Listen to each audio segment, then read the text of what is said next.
Mike, who watches the show each and every night in Western Australia, he sends me an email last night. He says, I'm a compulsive viewer of the show, but I couldn't help but notice you've not had the big Aussie flag in the background. Mate, please reinstate it into view. Well, it's always been on the set all year, but I have moved a little bit around, which means the cameras move around a little bit, but you may well have noticed tonight, right back next to the screen. So every time we try to show you the things, you'll see the flag. We are as Aussie as ever before. Speaking of the wonderful Dai, she's worn an Australian flag, and that's the lady who's going to be right there front and centre in Australia Day celebrations as well, in and around her electorate of Fowler. She joins us now from her office in Canley Heights in Western Sydney. Dai, lovely to see you, mate. You ready for election number 2? Oh, look, I think I got ready the day after I got elected, so I've been working. Talking about the flagpole, I've got a little doll behind me. I don't know if you can see with the Australian yes, it's you flag. dressed Can up. you see it? Yeah, I love it. Yes. That's it. That's cool. Get somebody to send another one and I'll put it right up behind me as well. So, okay, let's talk about your fight for Fowler, right? Okay. Because obviously you were the KK killer. That was awesome, right? I believe that you, of the community, no doubt, in my view, the best option for Fowler for many, many terms to come. But Labor have tried to do everything from who they've pre-selected to how the map of the seat's going to work. Is the hill a little steeper? Is it a little softer? What's the hill like for you this time? Look, the hill is the hill. You know, the new boundaries have brought in a suburb of Wetherill Park, which is a very strong, good suburb actually for me. And it's in the Parks, what we call the Parks ward, if you look at the Fairfield City Council map, and it, you know, I do really well there as well. So I went door knocking there, and so many people were so excited that they no longer were part of McMahon and of the Minister for Energy, Chris Bowen. They were so glad that I became their MP. So yeah, look, it's still though, you know, people are still struggling with the cost of living. With when I went door knocking, talking about the rising cost of energy bills. The rising cost of rent, and for mortgages for people who've had seen the 13 you know, rises in interest rates. So yeah, people are still struggling a lot. So Paul, yeah, I mean that's my community out here, and yeah.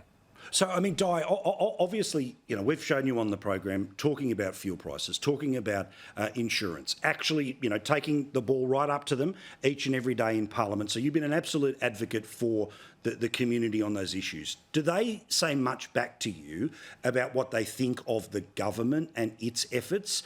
You know, my conclusion is too little too late on tax cuts. My conclusion is, you know, $1 billion here, $1 billion there, but none of it really changes anyone's life. What does Western Sydney tell you that presumably they're telling Chris Bowen, but Chris Bowen ain't going to be telling anyone publicly what the door knocking is happening in that part of Australia? Yeah, look, I've been door knocking since April last year, Paul, and I think it hasn't changed in terms of the sentiment of the residents in the electorate of Fowler, which covers obviously Fairfield City Council and part of Liverpool City Council.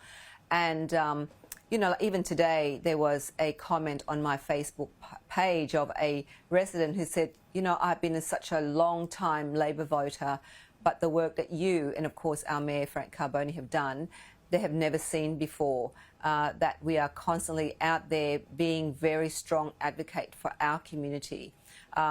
In my door knocking, people have said how much they are suffering in terms of mental distress. A lot of them are telling me they have to look for 2 jobs because energy prices have gone up, insurance price, and I have spoken on your program before about, you know, I think long before anybody talk about the rising cost of insurance. Absolutely. As well. And of course, constantly talking to you about petrol prices, and that is still an issue. And I think that's where the government really was stubborn in not, you know, bringing forth the fuel excise tax Sing it, cut sister. to give that short-term reprieve for people, majority of Australians, and a lot of us are still driving cars out here. And I was just speaking to your cameraman, like to come from Western Sydney to go into the city or to go anywhere, we have to go through many tolls.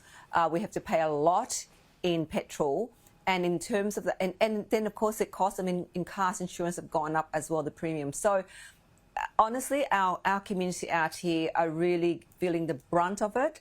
And in my door knocking, I don't believe I've door knocked so many suburbs. There has not been one person who've said to me, what this government is doing is good for them. And a lot of them actually are Labor voters who have said, you know what, I cannot believe I voted Labor last time, which meant at the last federal election they did not vote for me. Yeah. They said, that's it, no more, no more. They're coming to the new home. People are saying, you know, they're coming to the new home. They're feeling like, you know, they're not better off. Yeah, sorry, we've got a little satellite delay. Believe it or not, it happens from the man cave to where you are right now. Well, all the best to Heath, who is the cameraman bringing us to you this evening, and all the best to you. Di will talk many times between now and the election. Find her on Facebook, follow her on Instagram, and if you're in that part of the world, help keep Fowler independent. Thank you, Di. Happy Australia Day.